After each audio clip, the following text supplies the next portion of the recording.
అంచెలంచెలుగా ఎదిగిన వినయ్ కుమార్ రెడ్డి.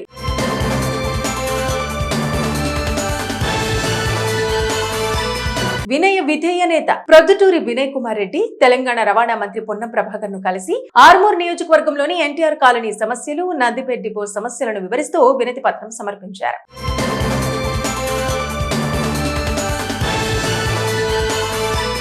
అయితే దీనికి సంబంధించిన వివరాలు ఆయన సోషల్ మీడియాలో పంచుకున్నారు. వినయ్ కుమార్ రెడ్డి ఆర్మూర్ కాంగ్రెస్ ఇన్ఛార్జిగా ఉన్నారు. 1974 నిజామాబాద్ జిల్లా కోమనపల్లి గ్రామంలో జన్మించిన ప్రొద్దుటూరు వినయ్ రెడ్డి కిసాన్ నగర్ లోని సెయింట్ ఎలిజబెత్ స్కూల్ నుంచి పాఠశాల విద్యను, హైదరాబాద్ చైతన్య జూనియర్ కళాశాల నుంచి ఇంటర్మీడియట్, ఉమ్మడి ఆంధ్రప్రదేశ్ రాష్ట్రంలోని విజయవాడ సిద్ధార్థ ఇంజనీరింగ్ కాలేజ్ నుండి 1997లో తన ఇంజనీరింగ్ విద్యను పూర్తి చేశారు.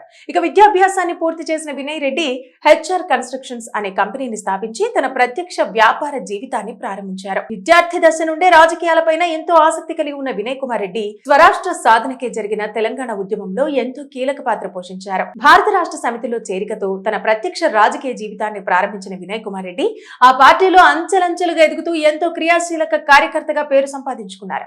ఆ తర్వాత భారత రాష్ట్ర సమితి పార్టీ సభ్యత్వానికి రాజీనామా చేసిన వినయ్ కుమార్ రెడ్డి 2018లో భారత హోంమంత్రిత్వ శాఖ మంత్రి అమిత్ షా సమక్షంలో భారతీయ జనతా పార్టీలో చేరారు. భారతీయ జనతా పార్టీలో కూడా ఎంతో క్రియాశీలకంగా పనిచేశారు. ఇక వినయ్ కుమార్ రెడ్డి విషయానికి వస్తే 2018 అసెంబ్లీ ఎన్నికల్లో ఆర్మూర్ నుంచి బీజేపీ అభ్యర్థిగా పోటీ చేసి దాదాపు 20,000 ఓట్లు సాధించారు. ఇక 2019 లోక్సభ ఎన్నికల్లో ఆర్మూర్ సెగ్మెంట్ లో బీఆర్ఎస్ ఎంపీ అభ్యర్థి కల్వకుంట్ల కవితకు 40,000 ఓట్లు రాగా బీజేపీ అభ్యర్థి అరవింద్ కు 72,000 ఓట్లు వచ్చాయి. ఇక బీజేపీ అభ్యర్థిగా ఉన్న అరవింద్ కు భారీగా ఓట్లు రాబట్టేలా చేయడంలో వినయ్ కుమార్ రెడ్డి కూడా కీలక పాత్ర పోషించారని ఆయన అనుచరులు చెబుతున్నారు. ఇక ఆర్మూర్ నియోజకవర్గంలో 12 మంది ఎంపీటీసీ సభ్యులు, 6 మున్సిపల్ కౌన్సిలర్లు, 5 సర్పంచులు, 1 జెడ్పీటీసీ సభ్యుడు బీజేపీ అభ్యర్థులుగా గెలుపొందారని వారు గుర్తు చేస్తున్నారు. అయితే విద్యార్థి దశ నుంచే రాజకీయాలపై ఆసక్తి చూపారు వినయ్ కుమార్ రెడ్డి. తెలంగాణ ఉద్యమంలోనూ పాల్గొన్నారు కూడా. తెలంగాణ రాష్ట్ర సమితితో రాజకీయ జీవితం మొదలుపెట్టి తర్వాత బీజేపీలో చేరారు. ఆపై కాంగ్రెస్ లో చేరారు. 2023 ఆగస్టులో బీజేపీకి రాజీనామా చేశారు. అంతర్గత గ్రూపు రాజకీయాలు, నిరాశతో ఈ నిర్ణయం తీసుకున్నట్టు లేఖలో పేర్కొన్నారు. ప్రస్తుతం కాంగ్రెస్ పార్టీలో ఆర్మూర్ నియోజకవర్గ ఇన్ఛార్జ్ గా ఉన్నారు. ముఖ్యమంత్రి రేవంత్ రెడ్డిని కలిసి నియోజకవర్గ అభివృద్ధి పనుల గురించి ఆయన చర్చించారు. అయితే ఆర్మూర్ నియోజకవర్గంలో ప్రజల సమస్యల పరిష్కారం కోసం పార్టీ కార్యకర్తలతో కలిసి పనిచేస్తూ అభివృద్ధి పనులకు కృషి చేస్తున్నారు. మొదట టీఆర్ఎస్, తర్వాత బీజేపీ, ప్రస్తుతం కాంగ్రెస్ పార్టీలో ఉన్నారు.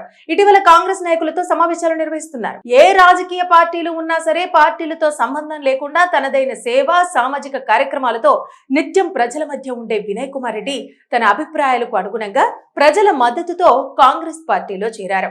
2023 డిసెంబర్లో తెలంగాణ రాష్ట్రంలో జరిగిన శాసనసభ ఎన్నికల్లో ఆర్మూర్ శాసనసభ నియోజకవర్గం నుంచి భారత జాతీయ కాంగ్రెస్ అభ్యర్థిగా బరిలో ముందున్నారు. ఆర్మూరు పట్టణంలో తన నియోజకవర్గ ప్రజలకు అందుబాటులో ఉంటూ అందరి మన్ననలను అందుకుంటున్నారు. అంచెలంచెలుగా ఎదిగిన వినయ్ కుమార్ రెడ్డి.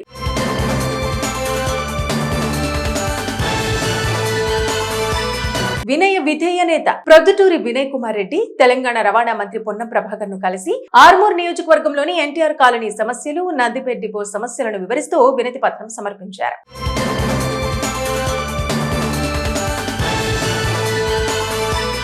అయితే దీనికి సంబంధించిన వివరాలు ఆయన సోషల్ మీడియాలో పంచుకున్నారు. వినయ్ కుమార్ రెడ్డి ఆర్మూర్ కాంగ్రెస్ ఇన్ఛార్జిగా ఉన్నారు. 1974 నిజామాబాద్ జిల్లా కోమనపల్లి గ్రామంలో జన్మించిన ప్రొద్దుటూరు వినయ్ రెడ్డి కిసాన్ నగర్ లోని సెయింట్ ఎలిజబెత్ స్కూల్ నుంచి పాఠశాల విద్యను, హైదరాబాద్ చైతన్య జూనియర్ కళాశాల నుంచి ఇంటర్మీడియట్, ఉమ్మడి ఆంధ్రప్రదేశ్ రాష్ట్రంలోని విజయవాడ సిద్ధార్థ ఇంజనీరింగ్ కాలేజ్ నుండి 1997లో తన ఇంజనీరింగ్ విద్యను పూర్తి చేశారు.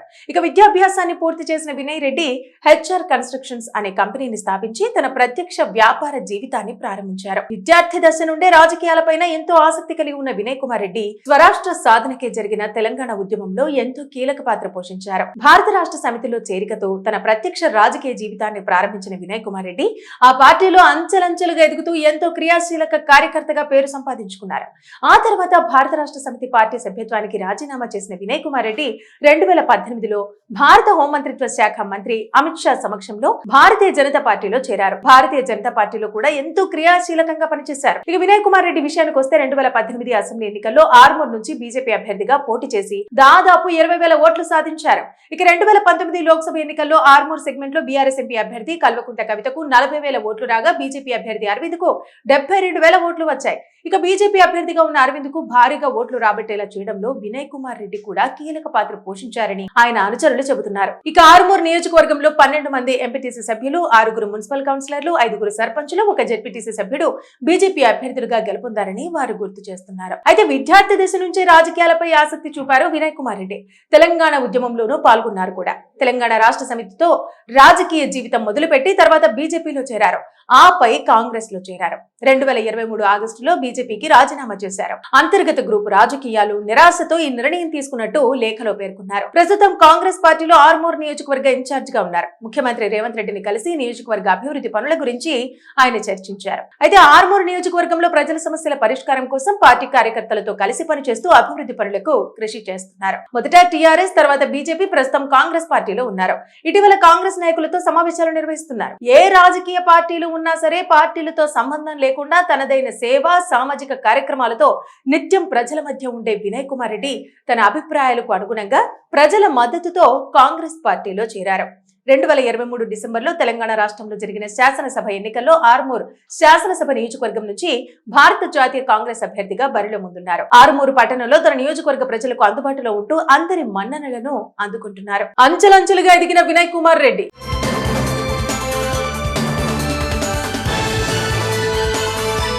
వినయ విధేయ నేత ప్రొద్దుటూరి వినయ్ కుమార్ రెడ్డి తెలంగాణ రవాణా మంత్రి పొన్నం ప్రభాకర్ ను కలిసి ఆర్మూర్ నియోజకవర్గంలోని ఎన్టీఆర్ కాలనీ సమస్యలు, నందిపేట్ డిపో సమస్యలను వివరిస్తూ వినతి పత్రం సమర్పించారు.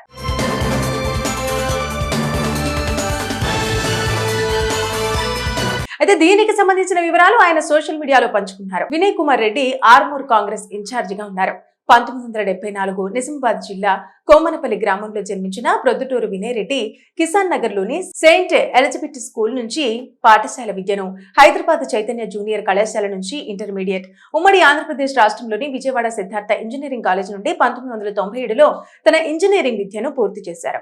ఇక విద్యాభ్యాసాన్ని పూర్తి చేసిన వినయ్ రెడ్డి హెచ్ఆర్ కన్స్ట్రక్షన్స్ అనే కంపెనీని స్థాపించి తన ప్రత్యక్ష వ్యాపార జీవితాన్ని ప్రారంభించారు. విద్యార్థి దశ నుండే రాజకీయాలపైన ఎంతో ఆసక్తి కలిగి ఉన్న వినయ్ కుమార్ రెడ్డి స్వరాష్ట్ర సాధనకే జరిగిన తెలంగాణ ఉద్యమంలో ఎంతో కీలక పాత్ర పోషించారు. భారత రాష్ట్ర సమితిలో చేరికతో తన ప్రత్యక్ష రాజకీయ జీవితాన్ని ప్రారంభించిన వినయ్ కుమార్ రెడ్డి ఆ పార్టీలో అంచెలంచెలుగా ఎదుగుతూ ఎంతో క్రియాశీలక కార్యకర్తగా పేరు సంపాదించుకున్నారు. ఆ తర్వాత భారత రాష్ట్ర సమితి పార్టీ సభ్యత్వానికి రాజీనామా చేసిన వినయ్ కుమార్ రెడ్డి 2018లో భారత హోంమంత్రిత్వ శాఖ మంత్రి అమిత్ షా సమక్షంలో భారతీయ జనతా పార్టీలో చేరారు. భారతీయ జనతా పార్టీలో కూడా ఎంతో క్రియాశీలకంగా పనిచేశారు. ఇక వినయ్ కుమార్ రెడ్డి విషయానికి వస్తే 2018 అసెంబ్లీ ఎన్నికల్లో ఆర్మూర్ నుంచి బీజేపీ అభ్యర్థిగా పోటీ చేసి దాదాపు 20,000 ఓట్లు సాధించారు. ఇక 2019 లోక్సభ ఎన్నికల్లో ఆర్మూర్ సెగ్మెంట్ లో బీఆర్ఎస్ ఎంపీ అభ్యర్థి కల్వకుంట్ల కవితకు 40,000 ఓట్లు రాగా బీజేపీ అభ్యర్థి అరవింద్ కు 72,000 ఓట్లు వచ్చాయి. ఇక బీజేపీ అభ్యర్థిగా ఉన్న అరవింద్ కు భారీగా ఓట్లు రాబట్టేలా చేయడంలో వినయ్ కుమార్ రెడ్డి కూడా కీలక పాత్ర పోషించారని ఆయన అనుచరులు చెబుతున్నారు. ఇక ఆర్మూర్ నియోజకవర్గంలో 12 మంది ఎంపీటీసీ సభ్యులు, 6 మున్సిపల్ కౌన్సిలర్లు, 5 సర్పంచులు, 1 జెడ్పీటీసీ సభ్యుడు బీజేపీ అభ్యర్థులుగా గెలుపొందారని వారు గుర్తు చేస్తున్నారు. అయితే విద్యార్థి దశ నుంచే రాజకీయాలపై ఆసక్తి చూపారు వినయ్ కుమార్ రెడ్డి. తెలంగాణ ఉద్యమంలోనూ పాల్గొన్నారు కూడా. తెలంగాణ రాష్ట్ర సమితితో రాజకీయ జీవితం మొదలుపెట్టి తర్వాత బీజేపీలో చేరారు. ఆపై కాంగ్రెస్ లో చేరారు. 2023 ఆగస్టులో బీజేపీకి రాజీనామా చేశారు. అంతర్గత గ్రూపు రాజకీయాలు, నిరాశతో ఈ నిర్ణయం తీసుకున్నట్టు లేఖలో పేర్కొన్నారు. ప్రస్తుతం కాంగ్రెస్ పార్టీలో ఆర్మూర్ నియోజకవర్గ ఇన్ఛార్జ్ గా ఉన్నారు. ముఖ్యమంత్రి రేవంత్ రెడ్డిని కలిసి నియోజకవర్గ అభివృద్ధి పనుల గురించి ఆయన చర్చించారు. అయితే ఆర్మూర్ నియోజకవర్గంలో ప్రజల సమస్యల పరిష్కారం కోసం పార్టీ కార్యకర్తలతో కలిసి పనిచేస్తూ అభివృద్ధి పనులకు కృషి చేస్తున్నారు. మొదట టీఆర్ఎస్, తర్వాత బీజేపీ, ప్రస్తుతం కాంగ్రెస్ పార్టీలో ఉన్నారు. ఇటీవల కాంగ్రెస్ నాయకులతో సమావేశాలు నిర్వహిస్తున్నారు. ఏ రాజకీయ పార్టీలు ఉన్నా సరే పార్టీలతో సంబంధం లేకుండా తనదైన సేవ, సామాజిక కార్యక్రమాలతో నిత్యం ప్రజల మధ్య ఉండే వినయ్ కుమార్ రెడ్డి తన అభిప్రాయాలకు అనుగుణంగా ప్రజల మద్దతుతో కాంగ్రెస్ పార్టీలో చేరారు. 2023 డిసెంబర్లో తెలంగాణ రాష్ట్రంలో జరిగిన శాసనసభ ఎన్నికల్లో ఆర్మూర్ శాసనసభ నియోజకవర్గం నుంచి భారత జాతీయ కాంగ్రెస్ అభ్యర్థిగా బరిలో ముందున్నారు. ఆర్మూరు పట్టణంలో తన నియోజకవర్గ ప్రజలకు అందుబాటులో ఉంటూ అందరి మన్ననలను అందుకుంటున్నారు.